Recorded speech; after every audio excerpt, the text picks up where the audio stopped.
Villa Sarmiento es la localidad más pequeña del partido de Morón. Se encuentra en el extremo noreste y comprende poco más de 200 manzanas. Muy cercana a la estación ferroviaria de Ramos Mejía, ha compartido con esta localidad parte de su historia. Hoy, totalmente urbanizada, es una hermosa ciudad a la que cuesta imaginar en épocas muy antiguas.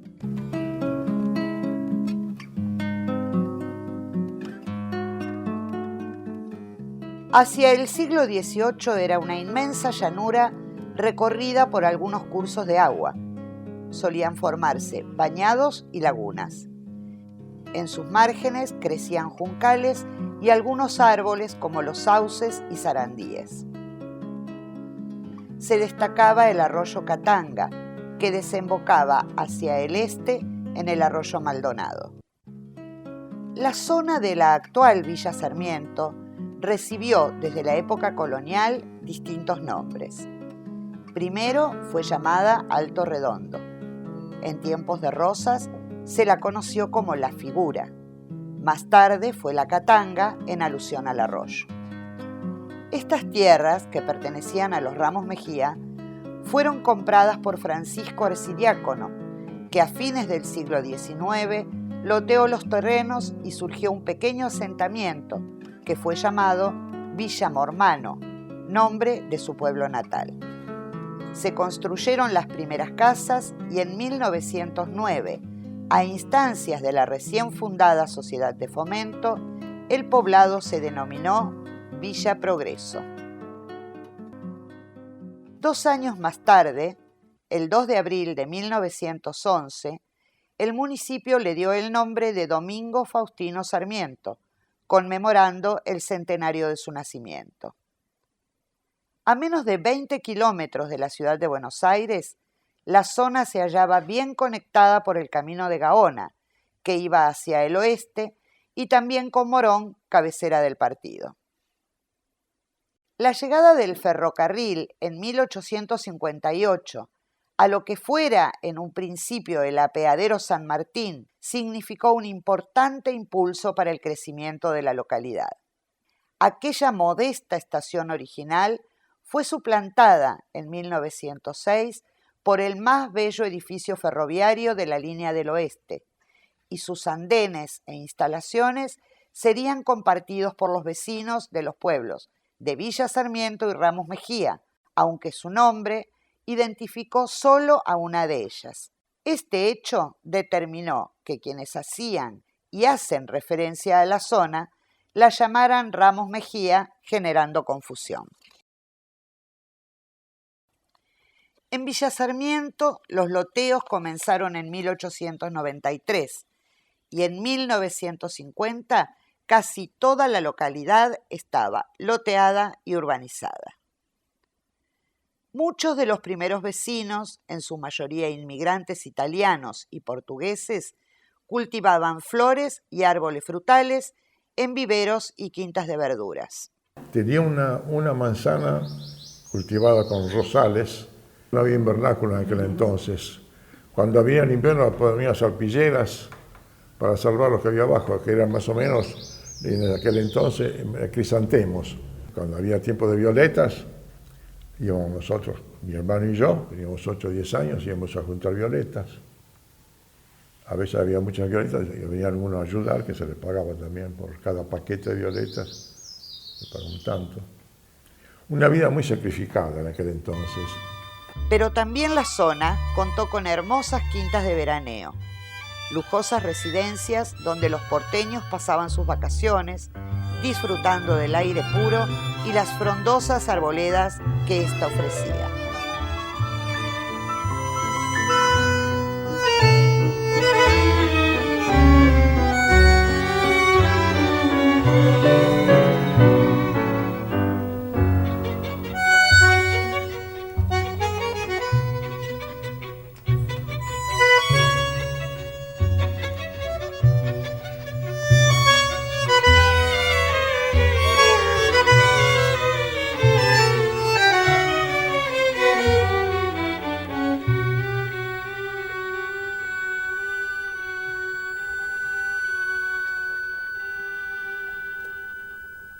Cuando llegamos allá y vemos la quinta, era una quinta de 2 hectáreas, ¿no? Había un aroma porque estaba todo rodeado por plantas corona de novia y había todas plantaciones de junquillos. Un aroma bárbaro. Y encima venía aroma de eucaliptus. Había todo como un campo de eucaliptus, ¿no? Que después me enteré que todos lo llamaban Monte Martínez de Oz. El propietario de la quinta era un francés, don Andrés Lalane, ¿no es cierto?, que venía a visitarnos muchas veces, pero venía en un breque, porque era el medio de locomoción que existía para venir de la estación de Ramos Mejía hasta esa zona. Los cocheros llevaban y traían a las familias de la quinta a la estación.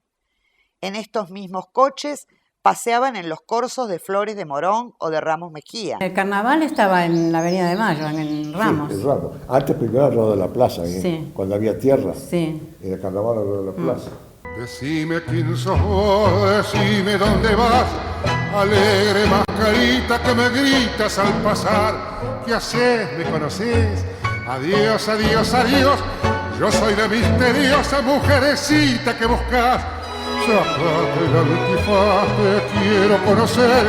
Tus ojos por el corazón van buscando mi ansiedad. Tu risa me hace mal, mostrate como sos. Detrás de tus desvíos todo el año es carnaval. En carnaval entonces íbamos con los disfraces que tomábamos en parte en el colegio, en el fin de año, con esos disfraces mamá nos vestía otra vez, íbamos a la tarde al baile de niñitos y bailábamos, jugábamos ahí en la pista grande del aire libre del estudiantil porteño cuando tenía 2 manzanas. Y a la noche era el baile de grandes, entonces nosotras nos quedábamos sentadas en las sillitas y mirábamos cómo nuestros papis bailaban. Era hermoso, era otra vida, ay Dios. Una de las cosas que te digo era jugar al agua y otra de las cosas era ir al club español. En los corsos se jugaba, se tiraba la serpentina esa, ¿viste? Mucho papel picado y eso. Agua, pomo. En aquella época se estilaba jugar con agua a lo loco. Pero después a la noche se extendían largas mesas que se armaban en la calle, en una calle lateral. Y bueno, se bailaba, no sé, se comía algo, pero más que nada se bailaba. Y ahí todo el mundo se mezclaba.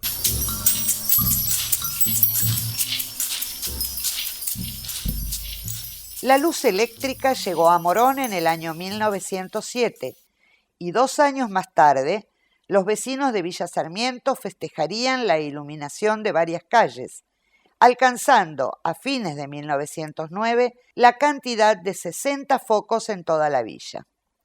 Estos faroles eran prendidos por un empleado costeado por la Sociedad de Fomento. Entretanto, el transporte automotor se sumaba al ferroviario, lo que permitió que los nuevos vecinos se afincaran en la zona. A partir de 1926 se fueron sucediendo pedidos para explotar líneas de ómnibus y autos colectivos. Los nuevos vecinos cumplirían el sueño de tener su casa propia. En un principio fueron modestas, muchas construidas por sus propios dueños con la ayuda de toda la familia. Soy de ese barrio de humilde errante, yo soy el tan sentimental. Soy de ese barrio que toma mates bajo la sombra que da el parral. La actividad comercial se desarrolló desde los primeros años entre las calles Gelioves, Emilio Mitre y Estanislao del Campo, contando con comercios de todos los rubros. ¿Y qué producían?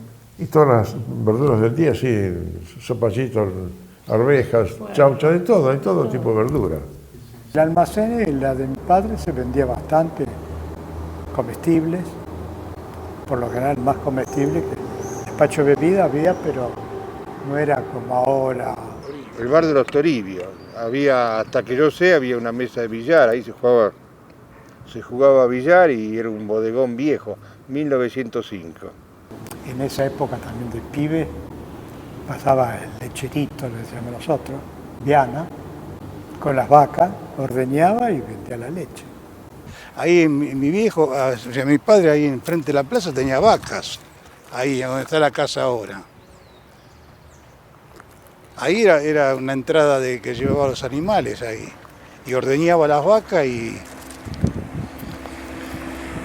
vendía la leche por las casas, con 2 tarros en la mano.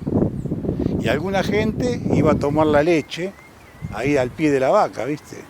El paisaje de Villa Sarmiento se fue definiendo y sus casas correspondieron en general a un nuevo tipo de viviendas que cambió la imagen del conurbano, el chalet. Así fue perfilándose la comunidad de Villa Sarmiento, en su gran mayoría perteneciente a los sectores medios y acomodados. Esto siempre fue residencial. Acá fábricas no hubo, y si las hay ahora en este momento también, son talleres. El pequeño pueblito crecía y la gente comenzó a reunirse para contribuir a su progreso, reclamar mejoras o para festejar.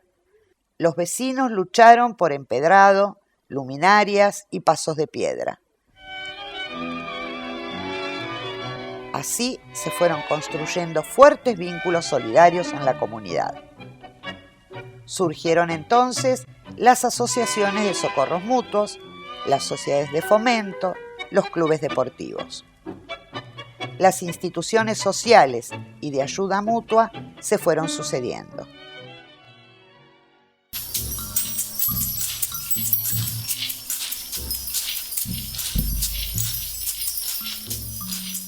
A lo largo del tiempo y con la ayuda de los vecinos, crearon una escuela. Yo tengo muy buenos recuerdos de la Escuela 65, que las maestras eran maestras, pero de alma. Compraron el lote para la comisaría, realizaron actividades culturales y deportivas. Íbamos a jugar al fútbol al lado de Juventud Unida, había un cuarto de manzana que estaba desocupado. Instalaron un consultorio médico gratuito, crearon la biblioteca, canalizaron los reclamos vecinales al municipio. La Sociedad de Fomento pide el ensanche de la calle 3 de Febrero. Décadas más tarde, apoyaron reuniones populares cuando el proyecto de la autopista. La autopista benefició a mucha gente porque le pagaron valores sobrevaluados. Otra gente tuvo problemas, inició juicio, qué sé yo, pero a mí personalmente, por ejemplo, con la farmacia me perjudicó porque me sacó el 50% de la clientela. La actividad social y deportiva se desarrolló en distintos clubes que tuvieron gran cantidad de socios de Ramos Mejía y otras zonas. Nosotros andamos buscando chicas. María Elena no le daba bolilla. Sí, había baile en todos lados. Esa era la época del tango. Del tango, la milonga, los viejos. Del tango y milonga. A mí me llamaba un poco la atención porque yo venía del campo, pero aprendí también lo que aprendían los demás. En el Club 9 de Julio se hacían grandes bailes, Club Social, el Club Español. Esos pasodobles, ¿vos te acordás? Ahí adentro, en el Club Español.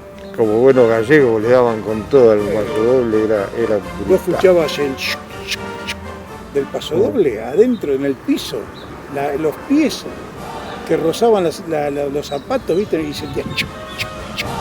¿Te acordás de eso? Sí, Julio. Yo a los bailes poco, hice más bien deporte.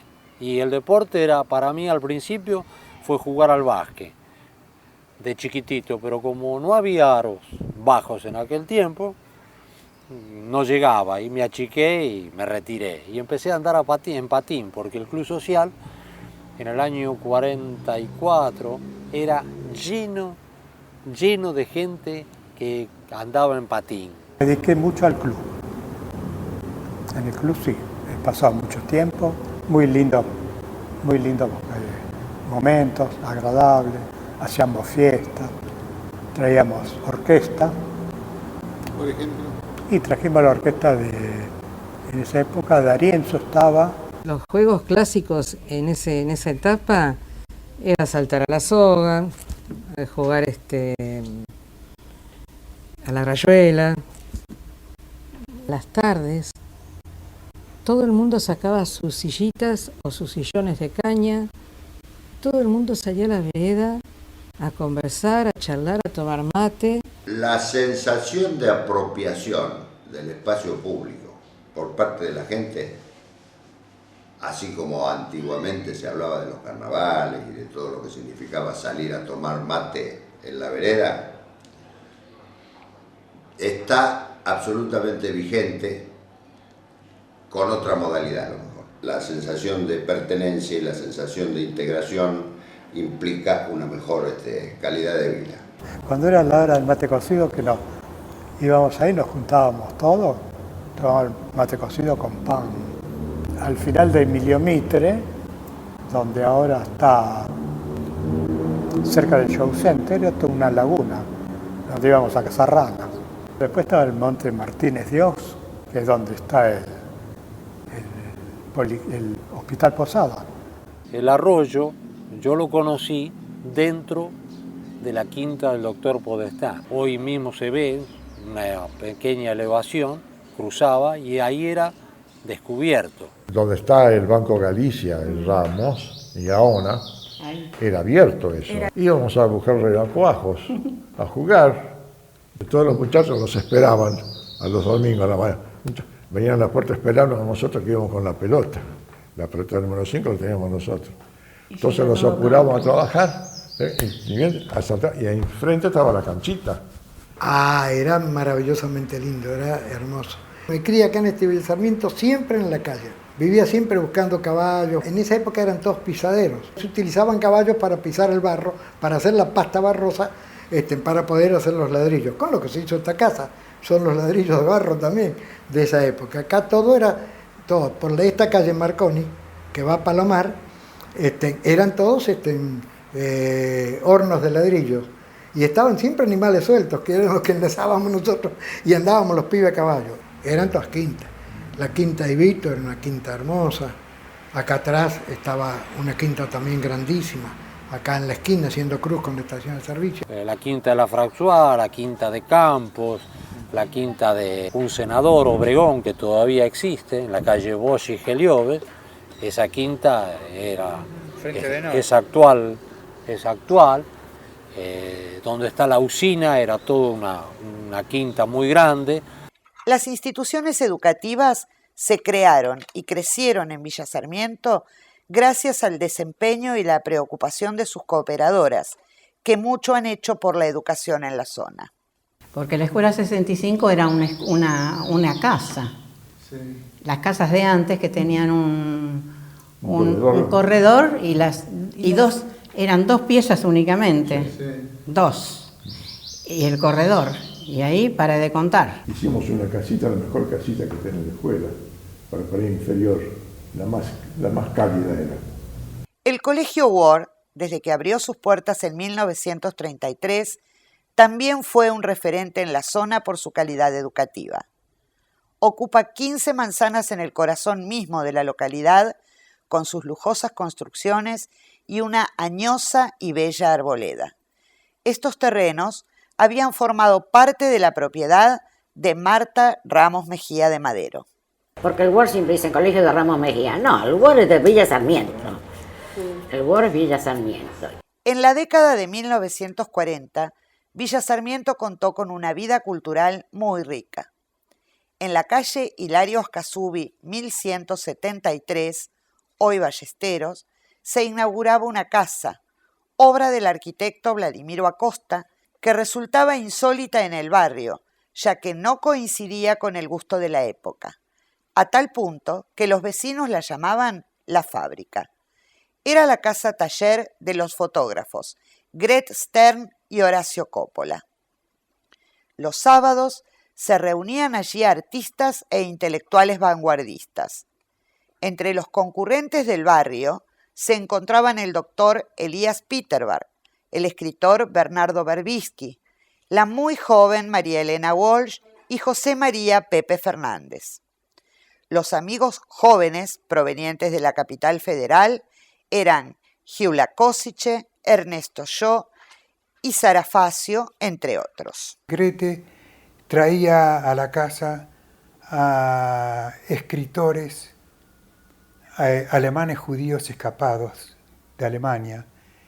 Y a lo mejor para subvenir a sus necesidades daban cursillos sobre letras. Y en aquella época yo estudiaba filosofía y letras, entonces me interesaba. Iba con otro amigo y íbamos a los cursos que hacían ahí, que cobraban unos pesos.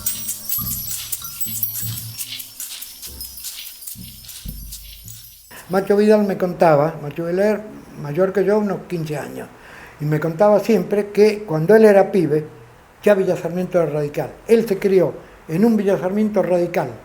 Eran radicales, los mayores de hace 100 años atrás. ¿Cómo fue? No sé. Se vivía muy violentamente. Y yo en un enfrentamiento así con otro, yo le tiraba. Como me tiraban a mí, lo mismo.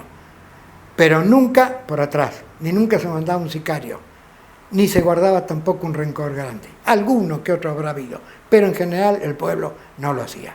El que se respetaba más era don Guillermo Rucauf. Yo iba siempre a la Quinta de la Lane y andaba con ellos que hablaban siempre esas cosas. Bueno, me acuerdo que yo notaba, en una época notaba movimiento, era muy chico, notaba algo raro, se vivía. Y me había llamado la atención. Al poco tiempo, un día los llevaron presos todos.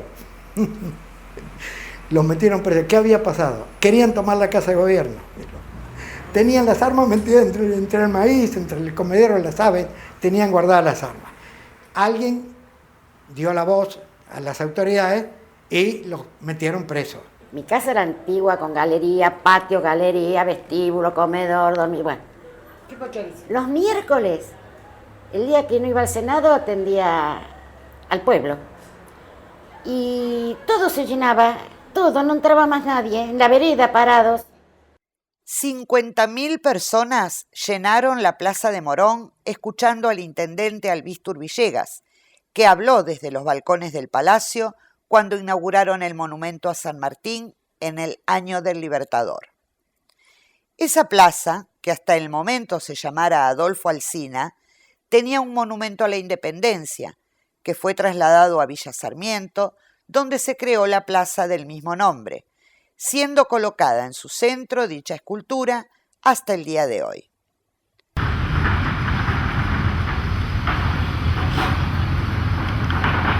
Todo esto que estamos acá era la cancha de fútbol, que nosotros los pibes jugábamos acá, y era todo tierra y todo campo para todos lados, ¿viste? Villa Sarmiento vio crecer por ese tiempo la obra del Hospital Posadas, que sería inaugurado después de la caída de Perón. El hospital se construyó sobre una extensión de 22 hectáreas que habían pertenecido a la familia Martínez de Hoz y que fueron expropiadas por el gobierno peronista. El gobierno lo quiso comprar y no se lo querían vender, entonces lo expropiaron. Perón lo expropió para hacer el hospital del tórax, porque era para enfermos pulmonares, y después cambió a Hospital General.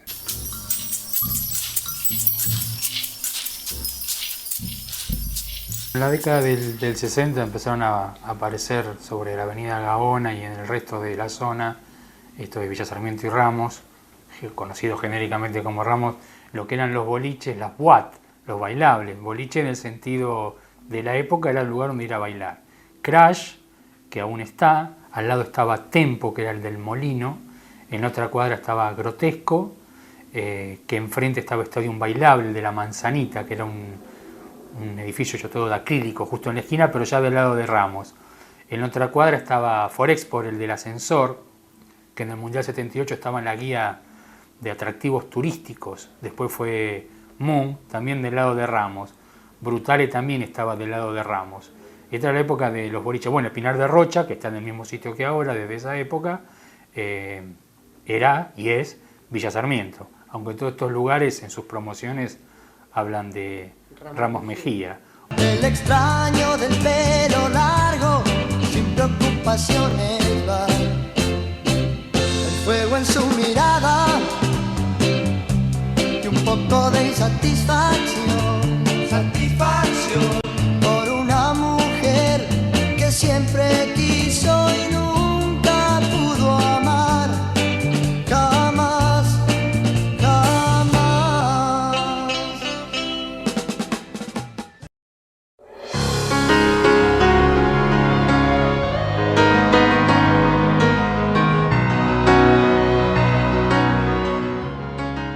mediados de esa década, la Argentina entraría en una de las épocas más oscuras de su historia. El golpe militar de 1976 impuso el modelo neoliberal y el terrorismo de Estado.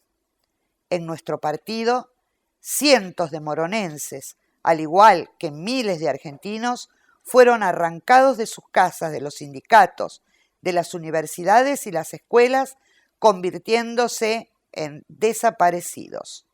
Dentro del Hospital Posadas funcionó un grupo de tareas que los empleados llamaban SWAT, que secuestraban dentro de la propia institución y torturaban en un centro de detención clandestina situado a los fondos, conocido como el chalet. Ese chalet lo usaban en la época del proceso para tener gente prisionera ahí. Se llevaron médicos conocidos nuestros, se los llevaban y otros quedaban ahí adentro en ese edificio. ¿Cómo terminaron? No sé.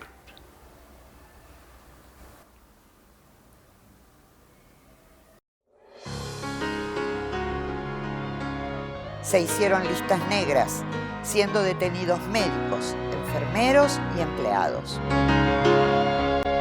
Los amigos del barrio pueden desaparecer. Los cantores de radio pueden desaparecer. Hoy permanecen desaparecidas 11 personas. El día que se los llevaron, que fue después de Navidad, el 26 se los llevaron. Y ahí comenzó Después me dieron el cadáver, lo peleé por él. Pueden desaparecer en el aire. Los que están en la calle. En Villa Sarmiento, la política represiva estuvo en manos de la Primera Brigada Aérea del Palomar.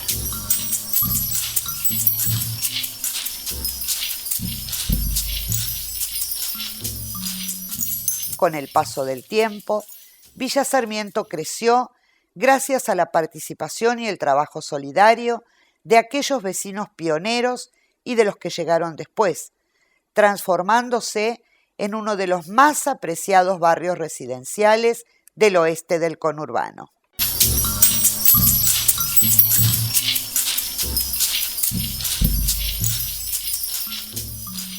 La recuperación de la vereda, el escenario de la Plaza Alsina, todas las obras de mejora, todas esas obras salieron de la decisión de los vecinos del presupuesto participativo. La Plaza Gattinoni, por pedido de instituciones de Villa Sarmiento. Las cámaras de seguridad, como decía hace un rato, vinculado con interacción profunda entre el municipio y el foro de seguridad. El centro de salud que tenemos aquí instalado para para abordar las emergencias potenciales de los viernes y sábados a la noche en esta zona tan caliente, digamos, de boliches y de diversión nocturna. En el año 2004, a raíz del proceso de descentralización puesto en marcha por el gobierno municipal, fue creada la Unidad de Gestión Comunitaria de Villa Sarmiento. Esta procura una relación más estrecha con los vecinos, en una democracia de cercanía que mejore la calidad de vida de la comunidad.